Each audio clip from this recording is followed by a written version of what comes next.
título que predico hoy, escuche bien, Dios revelado en su creación y en su palabra, ¿cuál es tu veredicto?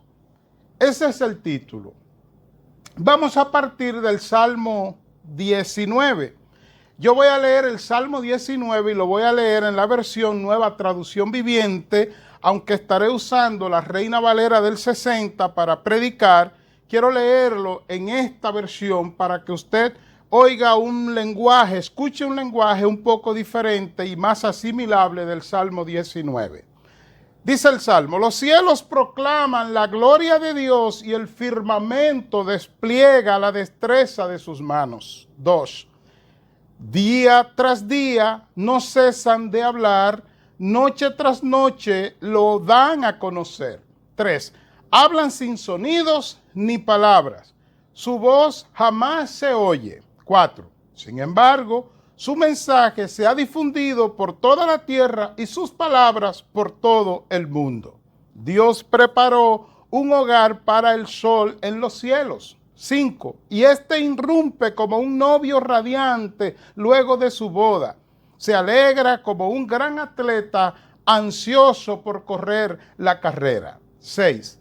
El sol sale de un extremo de los cielos y sigue su curso hasta llegar al otro extremo. Nada puede ocultarse de su calor. Y ahora cambia. El 7. Las enseñanzas del Señor son perfectas, reavivan el alma. Los decretos del Señor son confiables, hacen sabio al sencillo. 8. Los mandamientos del Señor son rectos, traen alegría al corazón. Los mandatos del Señor son claros, dan buena percepción para vivir. 9. La reverencia al Señor es pura, permanece para siempre. Las leyes del Señor son verdaderas, cada una de ellas es imparcial. 10. Son más deseables que el oro, incluso que el oro más puro. Son más dulces que la miel, incluso que la miel que gotea del panal. 11, que es el veredicto del salmista. Sirven de advertencia para tu siervo, una gran recompensa para quienes las obedecen. ¿Cómo puedo conocer todos los pecados escondidos en mi corazón, o sea, en mi mente? Límpiame de estas faltas ocultas. 13. Libra a tu siervo de pecar intencionalmente. No permita que estos pecados me controlen. Entonces estaré libre de culpa y seré inocente de grandes pecados. 14. Que las palabras de mi boca y la meditación de mi corazón, o sea, de mi mente, sea de tu agrado, oh Señor, mi roca y mi redentor. Mis amados hermanos, el libro de los Salmos es una compilación, un conjunto de 150 himnos. El verdadero título de ese libro de los Salmos es Cantos de Alabanza. En el idioma hebreo, que es el que se escribe en el Antiguo Testamento, el título es Cantos de Alabanza. Ese es el título de los Salmos. Ahora, cuando se tradujo la palabra salmo desde el hebreo, se tradujo al griego, entonces se usó precisamente la palabra salmo en griego, que significa instrumento de cuerda o canción que se acompaña con instrumentos de cuerda. Así que el título original es Cantos de Alabanza. El título que tenemos ahora es música o canción que se acompaña con un instrumento de cuerda. Por tanto, el cambio no es un cambio profundo, lo podemos usar sin ningún problema. Así que la palabra salmo, ya usted sabe que es cántico de alabanza con instrumento de cuerda. Lutero, llamado en gran medida el padre o propiciador de la Reforma, él propuso que los salmos se podían dividir en 5 tipos de salmos. Él decía, hay salmos mesiánicos o cristológicos, que son los que hablan de Cristo. Usted ve, por ejemplo, el Salmo 2 y otros salmos como el 22, el 110, son salmos cristológicos o mesiánicos porque se refieren a Cristo. Él decía que había, número 2, salmos de enseñanza que enfatizan la doctrina. Usted ve, por ejemplo, el Salmo 1 es un salmo de enseñanza porque enfatiza en la doctrina. Él hablaba de salmos de consuelo. Él hablaba de salmos de oración y de petición y por último salmos de acción de gracia. Aunque Lutero tenía razón, he de decir que hay salmos que no se pueden encasillar en un solo tipo, o sea, mesiánico, pero puede ser también un canto de alabanza, un salmo de alabanza. Puede ser un salmo que sea, que hable de profecía, pero que también está glorificando, alabando a Dios de alguna manera. Permítame comenzar diciéndole algunas de las características del Salmo 19 que lo hace único en la Biblia. Si usted lee alrededor del Salmo 19, tanto antes como después, como el 15, el 16, el 17, el 18, el 20, el 21, el 22, usted se va a dar cuenta que esos salmos alrededor del Salmo 19 son cantos que están pidiendo, o sea, una oración pidiendo a Dios que lo libere, una petición de liberación. Salmos que están alabando a Dios porque Dios lo libró de la victoria. Salmos que están pidiendo de alguna manera que Dios haga algo. Y esto es lo que se cree que sucedió con el Salmo 19. Que en un momento David sale fuera de donde está, quizá estaba en una cueva, quizá en el templo, quizá en el palacio, en algún lugar estaba, y él sale fuera y él quiere tener un momento, no de pedirle a Dios, sino de él ver a Dios de alguna manera. Entonces él mira hacia arriba, mira hacia los cielos, y de ahí entonces usted ve cómo los primeros 6 versículos del Salmo 19 habla de cómo Dios se ha revelado en su creación. En otras palabras, el salmista vio a Dios revelado en la creación, versículos 1 al 6.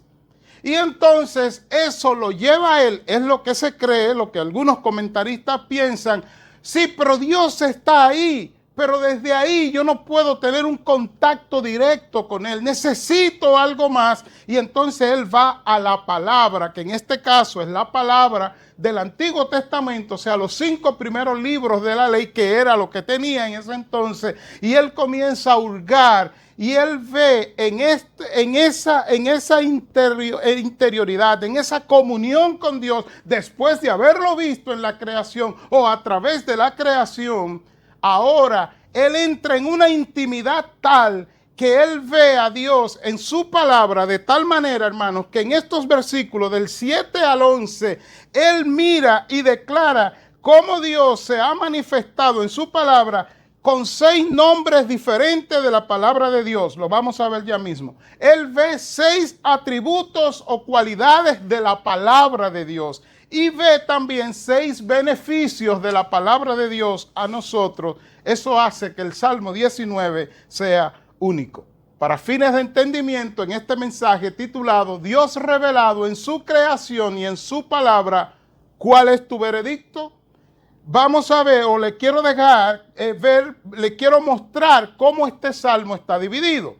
Primeramente presenta la revelación general de Dios al mundo, cómo Dios se ha revelado de manera general. Y para eso están los versículos 1 al 6, donde vemos cómo Dios se ha revelado, publicado, manifestado en la creación en los cielos. Y usa específicamente el salmista el sol en los versículos 4 al 6, el sol para que nosotros veamos a Dios a través de su creación. Luego él pasa a hablarnos de la revelación especial de Dios que es en su palabra, o sea, inspiración, revelación especial, los versículos 7 hasta el 11. Y después del 11 al 14, él entonces da un veredicto sobre lo que él ha vivido, que es lo que haremos usted y yo hoy. Veamos cómo Dios se ha manifestado y revelado en su creación. Versículo 1, en la Reina Valera del 60, dice: Dios, los cielos cuentan la gloria de Dios y el firmamento anuncia la obra de sus manos. Eso es lo que dice el Salmo 19 en su versículo 1. Lo repito. Los cielos cuentan la gloria de Dios y el firmamento anuncia la obra de sus manos. Eso es lo que declara el salmista. En la versión NTV, la nueva traducción viviente que usé para leer, dice ese versículo: los cielos proclaman, o sea, hacer que algo sea conocido es lo que dice la palabra. Proclaman, declaran, predican la gloria de Dios. Y el firmamento, entiéndase el cielo, despliega la destreza de sus manos. O sea, declaran eficientemente y con autoridad la destreza de sus manos. En palabras más sencillas, mis queridos hermanos, Dios se ha revelado de manera general en su creación. Si bien es cierto que no somos salvados a través de la creación, no es menos cierto que Dios nos hace responsable a usted y a mí y al mundo entero por el testimonio que Él da de sí mismo en la creación. ¿Cómo lo vemos? Romanos 1, 18 al 20, oiga cómo dice Dios hablando a través de Pablo. Porque la ira de Dios se revela desde el cielo contra toda impiedad e injusticia de los hombres que detienen con injusticia la verdad. Ahí podríamos hacer una pausa y decir: Pablo, explícame mejor por qué Dios está airado con la impiedad e injusticia de los hombres que detienen la injusticia de Dios. La injusticia de Dios la detienen. ¿Cómo es eso? El 19 de Romanos 1 lo explica. Escuche bien. Porque lo que de Dios se conoce le es manifiesto, pues Dios se lo manifestó. Porque las cosas invisibles de Él, escuche bien, su eterno poder y deidad se hacen claramente visibles desde la creación del mundo, siendo entendida por medio de las cosas hechas, de modo que no tienen excusa. A mí siempre me gusta simplificar las ideas. Lo que está diciendo el Salmo 19:1, como también Romanos lo amplía 1:18 al 20, es que nadie tiene excusa para decir que no ha visto a Dios, porque Dios se encargó en su creación. Cuando Él creó, Él se encargó, escuche bien, de revelarse de manera natural, de manera limitada, no de manera especial, pero Él se ha revelado y se ha manifestado en su creación. Una de las formas que lo vemos en la Biblia es cuando leemos el Génesis capítulo 1, es que cuando Dios comenzó a crear, después del segundo día, escuche bien, todo lo que Dios creó, cada vez que creaba algo, dice: y dijo Dios que era bueno. Aleluya. Dios lo hizo y vio Dios que era bueno. Él da testimonio de lo que Él hizo. Ahora bien, ¿cómo más específico se revela Dios en la creación? El salmista lo expresa en el mismo Salmo 19, versículo 2. Escuche bien. Él dice: un día emite palabra a otro día, y una noche a otra noche declara sabiduría. Me gusta cómo lo dice la NTV, porque crea una controversia, crea un contraste, crea una disparidad, pero que nos lleva a entender mejor lo que quiere decir. Escucha cómo lo dice. ¿Cómo se manifiesta Dios en su creación? Pues día tras día no cesan de hablar. Lo que Él hizo no cesa de hablar. Noche tras noche lo dan a conocer. Pero escucha ahora el 3. ¿Qué confusión crea? Dice: hablan sin sonidos ni palabra. Su voz jamás se oye.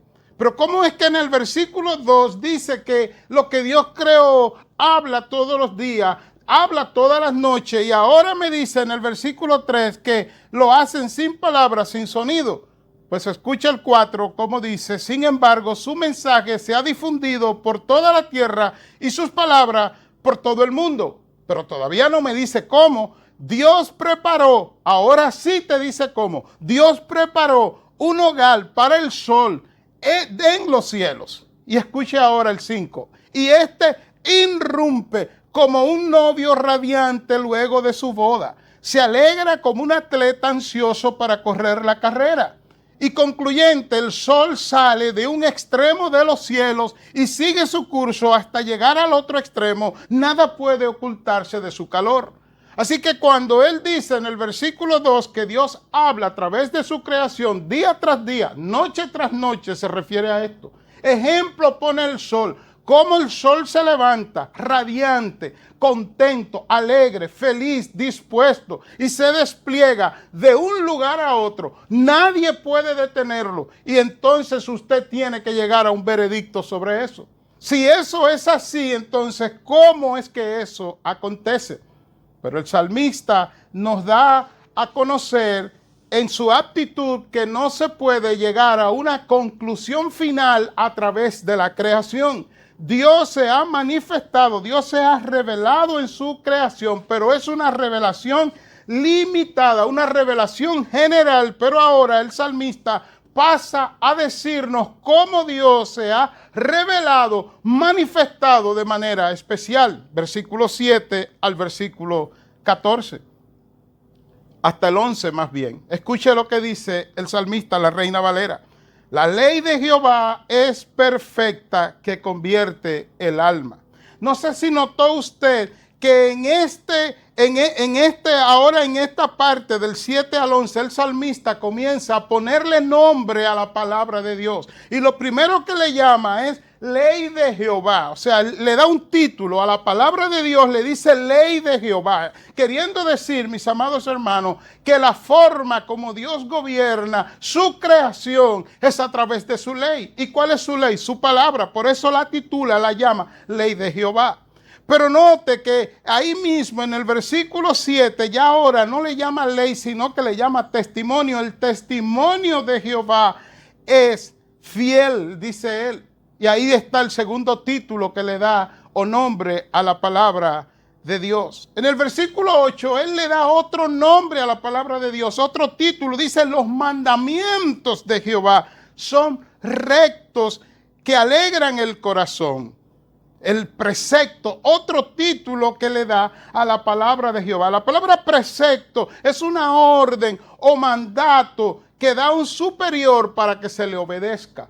Un precepto no es una sugerencia, no es una invitación, es una orden. Y él dice el precepto de Jehová, ahora le llama precepto. Antes le llamó ley de Jehová, versículo 7, testimonio de Jehová, versículo 7, parte final, mandamiento de Jehová, versículo 8, precepto de Jehová, versículo 8, parte final. Estoy leyendo en la Reina Valera del 60 y escuche ahora qué sorprendente. Él le llama en el versículo 9 el temor de Jehová. O sea, a la palabra de Dios le llama el temor de Jehová. ¿Sabe por qué él hace eso? Porque lo que él quiere mostrar es que cuando usted se expone a la palabra de Dios, la palabra de Dios produce el temor de Dios en usted. Ya hemos predicado de eso antes. Que el temor de Jehová no es algo que nace de usted, no es una prerrogativa suya, disponibilidad suya, por ende usted no tiene crédito en el temor de Dios. El temor de Dios se produce de la comunión que nosotros tenemos con Dios a través de su palabra. Por eso él le llama el temor de Jehová y ese es el título que él le da a la palabra, el título número 5 a la palabra. Por último, él dice los juicios de Jehová, y ahí juicio es la palabra, la sentencia de Jehová, queriendo decirnos que Dios nos habla por sentencia en su palabra. Hermano, eso es profundo, importante y necesario que entendamos que cuando estudiamos la Biblia, nosotros estamos siendo informados, instruidos, pero escuche bien, también sentenciados por la palabra de Dios. Pero escuche más. Él no solamente se dedica a darnos 6 títulos, 6 nombres de la palabra de Dios, sino que ahora cambia y nos muestra 6 atributos en la palabra de Dios. Veámoslo, versículo 7 otra vez. ¿Cuál es el primer atributo que ustedes ven ahí? Que él dice, ella es perfecta, es un atributo. Cuando hablamos de atributo, hablamos de cualidades o características propias que son esencial de la naturaleza. Entonces, características propias, esenciales de la palabra de Dios, dice él, que no solamente es ley perfecta, o sea, el nombre de que le da la palabra es ley perfecta, pero ella es perfecta, lo repito, como un atributo que significa que ella no tiene ninguna corrupción, ninguna debilidad. Ella es perfecta en el primer atributo que él ve en la palabra. ¿Cuál otro atributo él ve en el testimonio de Jehová? O sea, en la palabra de Jehová es fiel. En la palabra de Dios no hay ni una pizca, ni una posibilidad de infidelidad. La palabra promete y cumple. La palabra te llama y si tú obedeces, ella hará lo mismo que Dios ha dicho que ella va a hacer. Eso está en Isaías 43, que ya lo ha dicho. Otro atributo que él ve, porque él ve 6 títulos, pero ve también 6 atributos y 6 beneficios en la palabra de Dios. ¿Cuál es el otro que él ve? Él ve que la palabra no solamente es perfecta, es fiel, ella es recta. Dice que los mandamientos de Jehová son rectos. La palabra de Dios es recta. En otras palabras, tú y yo no somos rectos, tú y yo somos viciados, tú y yo nos desviamos, pero la palabra de Dios es recta. Siempre hará lo mismo, pero siempre dirá lo mismo. ¿Qué otro atributo él ve? Él ve que la palabra de Dios es limpia. Versículo 9, el temor de Jehová, o sea, la palabra de Jehová es limpio, es limpia. Ustedes saben que la palabra dice en Juan 15:3, Jesús hablando, ya vosotros estáis limpios. Y los discípulos preguntarían, ¿cómo estamos limpios? Y Jesús responde a través de la palabra que os he hablado. Ella es limpia. Pero ¿qué otra cosa dice? Dice que ella es verdadera. Misma parte final del versículo 9 que habla de los juicios son verdad. Los juicios de Jehová son verdad. Ella es verdadera. Ahí están los 6 atributos de la palabra de Dios. Perfecta, fiel, recta, pura, limpia, verdadera. Y eso se queda ahí. No, al él contemplar la revelación de Dios en su creación y en su palabra, él descubre, él ve, además, 6 beneficios de la palabra de Dios al hombre. ¿Cuál es el primer beneficio? Versículo 7 de nuevo. ¿Qué hace ella? Convierte la vida, convierte el alma. Usted no ha visto o no ha oído, usted mismo no ha vivido cómo usted pensaba, cómo usted era antes, pero al ser expuesta a la palabra de Dios, fue habiendo una conversión gradual en su vida, un cambio de mente. En la Biblia se habla de arrepentimiento, un cambio de mente, un giro total, un giro de 180 grados. Iba al norte, Dios me llamó en su palabra, convirtió mi mente, o sea, mi alma, y ahora voy hacia Dios, ya no hacia el norte. Qué bella es la palabra de Dios, convierte el alma. Pero él ve otro beneficio de la palabra de Dios. Parte final del 7. ¿Qué hace la palabra de Dios? Hace sabio al sencillo. Hombres y mujeres que antes vivían de manera tonta su vida, desperdiciando su vida, sus bienes, su familia. Y ahora Dios lo ha rescatado en su palabra y lo ha hecho sabio porque son sencillos. En Mateo 5 Jesús lo dice de otra forma. No habla de sencillo, pero habla de mansos. Habla de los puros de corazón. Habla de los que no se resisten al toque de Dios. Y la palabra a eso los hace sabios. Ahora, hermano, él ve otro beneficio de la palabra de Dios. ¿Qué hace? Versículo 8. ¿Qué hace la palabra de Dios? Alegra el corazón. Bendito el nombre de Dios. La palabra de Dios alegra el corazón. Oiga cómo lo dice la Biblia en el Salmo. La Biblia dice, escuche bien. Todopoderoso Dios de Israel, cuando tú me hablaste, tomé en serio tu mensaje. Mi corazón, escuche bien, se llenó de alegría al escuchar tu palabra porque yo soy tuyo. Bendito Dios. Isaías 48. ¿Usted está oyendo eso, lo que yo estoy leyendo? Usted está oyendo. Mi corazón se llenó de alegría al escuchar tus palabras. Dios de Israel, cuando tú me hablaste, tomé en serio tu mensaje. Mi corazón se llenó de alegría al escuchar tus palabras porque yo soy tuyo. Eso hace la palabra, produce alegría en nuestros corazones, o sea, en nuestra mente. Pero ¿qué más hace? Dice el versículo 8, parte final, un beneficio más, que la palabra de Dios alumbra los ojos. Y tenemos una muestra de cómo lo hace. En el Salmo 119:5, el salmista declara: lámpara es a mis pies tu palabra y lumbrera mi camino. O sea, me hace andar de manera recta, sin tropezar, porque la palabra es luz que alumbra mi camino, lámpara que alumbra mis pies. ¿Y se queda ahí? No. Viene el beneficio número 5 que él ve. Después de ver que la palabra de Dios alumbra los ojos, ve que tiene un beneficio más para nosotros. ¿Cuál es el beneficio? La palabra de Dios permanece para siempre. La palabra de Dios no va a quedarse sin obrar, pero tampoco se va a disminuir. Cité Isaías 48, lo cité mal, ahora cito bien. Dice: sécase la hierba, marchítase la flor, mas la palabra del Dios nuestro permanece para siempre. Escúchalo una vez más, Isaías 48, en este beneficio de que la palabra de Dios permanece para siempre. Pero voy a hacer una ilustración para ayudarle a entender mejor lo que está diciendo el salmista. ¿No le ha pasado que usted ha ido a un lugar a buscar un servicio, le dan el servicio, queda satisfecho, queda satisfecha, y después de un tiempo usted necesita el mismo servicio y vuelve al lugar tranquilo, relajada, y cuando llega se da cuenta que el lugar está cerrado, el lugar ya no está ahí, ya quitaron el negocio, ya quitaron el lugar, y entonces ya usted no tiene ahora eso? ¿Por qué? Porque no permanece para siempre.